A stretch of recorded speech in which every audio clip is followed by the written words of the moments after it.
Russian state television is back on a war footing. This time, the ramped-up rhetoric follows the collapse of ceasefire efforts in Syria. As the US and Russia accused each other of sinking diplomacy, Moscow increased its military presence in the Mediterranean and Baltic regions, and suspended a nuclear non-proliferation treaty.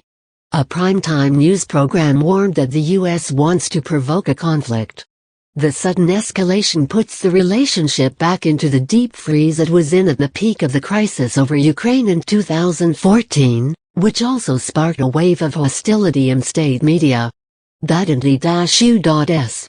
campaign ended as the Kremlin sought an easing of Western punitive measures imposed over the Ukrainian crisis, hopes that now seem to be in tatters. Offensive behavior toward Russia has a nuclear dimension, Russian state TV presenter Dmitry Kozlyov said in his Vestindeliye program on Sunday.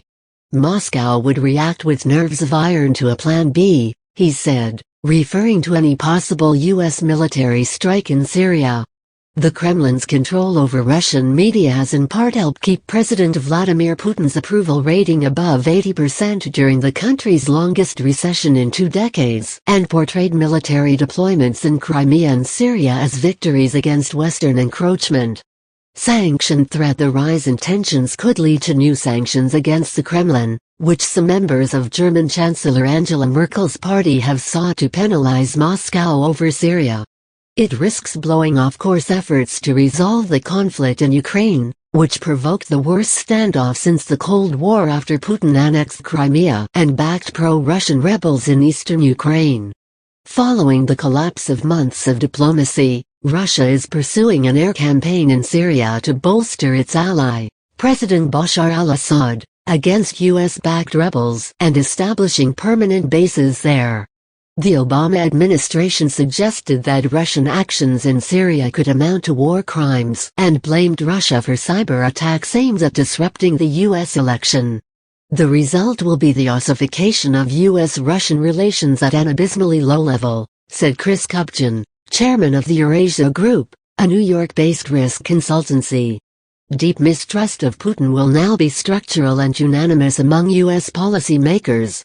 Hollande, Merkel in a signal of the renewed rupture. French President François Hollande said in an interview released on Monday that he hasn't yet decided whether he'll meet with Putin when the Russian leader comes to Paris on October 19. Putin still plans to meet Hollande next week to discuss the Syrian crisis, said Alexander Orlov, Russia's ambassador to France. Dialogue must continue, especially in difficult moments, Orlov said Tuesday in an interview on Europe 1 Radio. There is a possibility that Putin will meet the leaders of Germany, France and Ukraine in Berlin the same day for Normandy format talks, Kremlin foreign policy aide Yuri Ushakov told reporters Monday in Istanbul. These talks are aimed at solving the military conflict in eastern Ukraine, where Russia supports separatists fighting the government. The world has got to a dangerous phase, former Soviet leader Mikhail Gorbachev said in an interview with state news service RIA Novosti on Monday. Bombs, missiles. Over the past week, Russia stepped up its confrontation with the U.S. over its bombing in Aleppo, where it says it is fighting terrorists and 250,000 civilians are trapped. Russia on October 8 vetoed a French proposed United Nations Security Council resolution demanding an end to air attacks on the northern city. Russia deployed the S-300 anti-aircraft missile system to Syria and reinforced its presence by sending 3 missile ships to the Mediterranean. It confirmed Western media reports it stationed Iskander missiles in the Kaliningrad exclave sandwiched between NATO members Poland and Lithuania. Poland's defense minister said the action caused the highest concern. Dangerous games. Both the Iskander and the Kalibr missiles carried by these ships can be fitted with nuclear warheads, Kozlyov said in his program. The presenter is known for making provocative statements critical of the U.S. He bragged in 2014 that Russia is the only country capable of turning the U.S. to radioactive dust. Close all those tabs. Open this email. Get Bloomberg's daily newsletter. Enter your email. Sign up after a strike by the U.S.-led coalition on a Syrian army base last month that the Pentagon said was a mistake killed dozens of soldiers, Russia's defense ministry said it won't allow a repetition. Foreign Minister Sergei Lavrov in an interview with state-run Channel 1 broadcast Sunday said Russian defenses can protect the Syrian army from any U.S. attack and warned the American military to desist from dangerous games.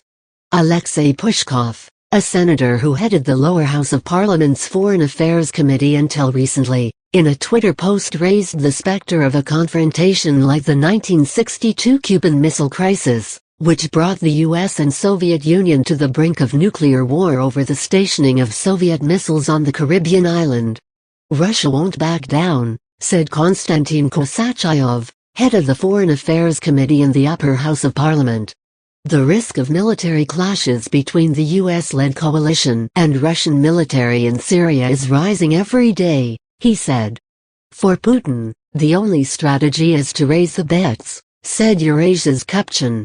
He's masterfully playing a weak hand, to the detriment of US security and economic interests, he said.